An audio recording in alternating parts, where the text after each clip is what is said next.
Bismillahirrahmanirrahim. Assalamu alaikum wa rahmatullahi wa barakatuh. How are you secondary students? I hope you all are fine. Dear students, today we will complete our question number 1. Differentiate the following trigonometric functions from the first principle. The given statement y is equal to tangent square x.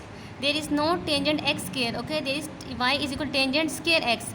So first of all put delta y, delta function on both sides. Y plus delta y is equal to tangent square x plus delta x, and delta y is equal to tangent square x plus delta x minus y. Shifted from left hand side to right hand side, it becomes minus y. Value of y is tangent square x. We have written here. Now as we know, a square minus b square is formula of a plus b, a minus b. So by using this formula, 1 time plus 1 time minus, we have written this formula. Suppose this is a square and this one is b square. 1 time plus a plus b and 1 time a minus b.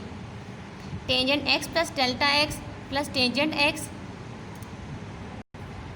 While this tangent is written as in the form of sine over cos.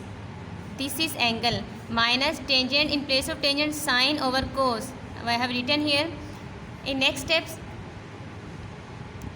tangent x plus delta x written as it is plus tangent x sine x plus delta x cos x minus cos x plus delta x sine x. We have taken LCM.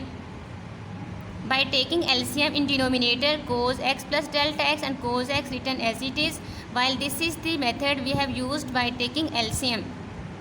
Now divide both sides by delta x as we have done in exercise 2.1. Delta y over delta x is equal to tangent x plus delta x plus tangent x sine. This complete term is divided by delta x. Delta x is written here, while there is already written term tangent x plus delta x plus tangent x sine x plus delta x minus x written as it is. Plus x minus x cancel out. Left behind sine delta x written here. Applying limit delta x tends to 0, delta y over delta x, it's written as limit delta x tends to 0, tangent x plus delta x plus tangent x, limit delta x tends to 0, the remaining term written as it is sine delta x over delta x cos x plus delta x cos x. This is denominator term that is written here.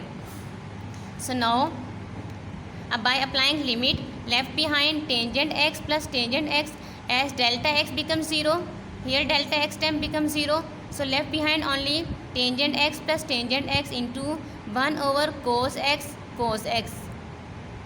As delta x is 0, delta x cos x, x plus delta x cos x.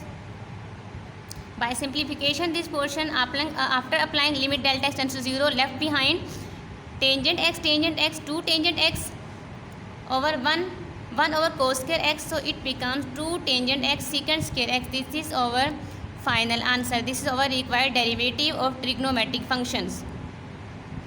Sixth part of question number 1, y is equal to tangent square root x. So first of all apply delta function on both sides.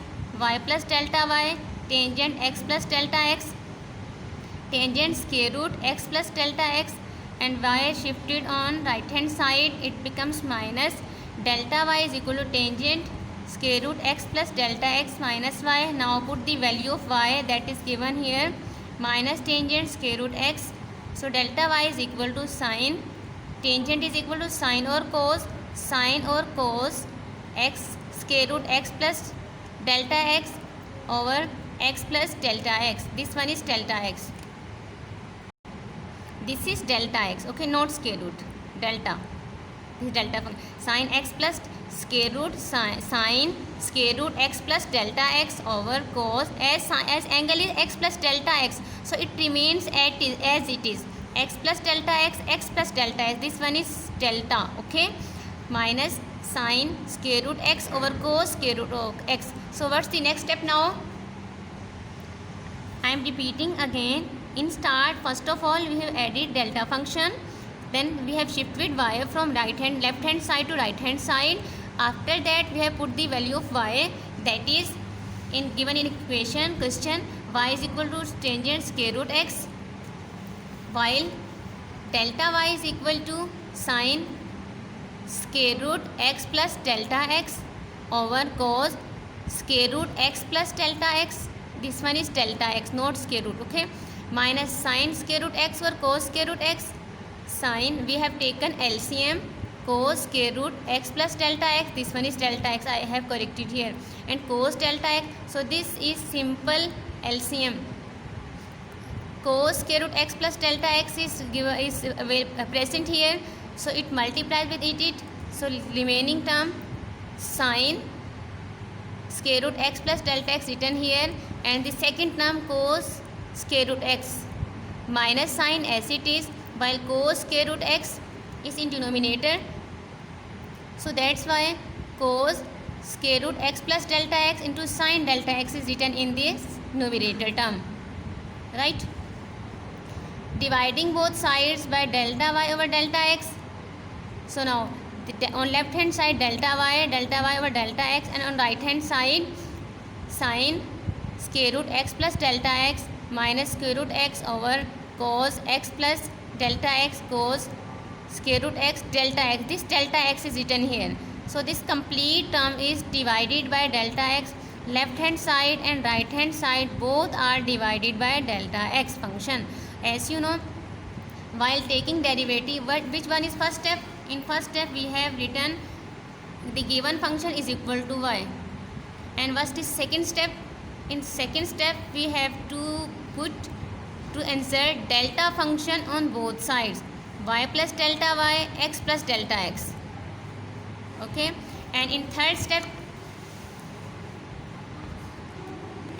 dividing both sides by delta x. And what's the fourth step? In fourth step finally we have apply limit delta x tends to 0. Okay, remember these steps, always remember these steps. So now as we have taken square root x plus delta x minus square root x into square root x plus delta x plus square root x is equal to delta x. So next step, limit delta x tends to 0, delta y or delta x, we have applied limit now. So by applying limits on this complete term, what's left behind? Now apply limit where delta x is written here, apply 0. Okay, and if it makes some suitable formula like delta x tends to 0 sin theta over theta, then in this condition put its value is equal to 1. So you have done a lot of questions in exercise 2.1, 2.3, 2.4, and now you are in 2.5. So I hope so you will easily calculate, easily understand this complete step. So I am in next one.